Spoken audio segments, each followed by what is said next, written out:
question on North Korea, unless you want to stay on Iraq and Syria. Whatever you want.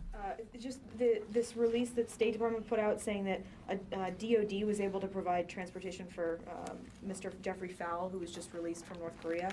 What can you tell us about this DOD plane? Were there DOD officials on it that were escorting him out, or had played any part? And where did this plane come from?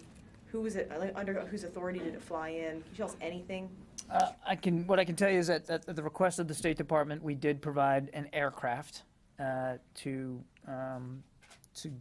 affect the transportation of Mr. Fowle out of North Korea. It is a DOD aircraft.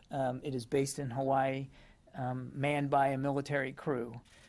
But that's the extent of our knowledge in terms of our involvement of this. What kind of plane? I don't know what kind of airframe it was. I don't. Why they didn't release any other two guys already captured by North Korea? Why what? Two leftover, Kenneth Bay and other guys. Well, I think the State Department talked about this very clearly. We obviously are still working to secure their release as well, but that is a State Department matter, not DOD. Our role in this today was simply to provide air transportation out of North Korea. That's the extent of it.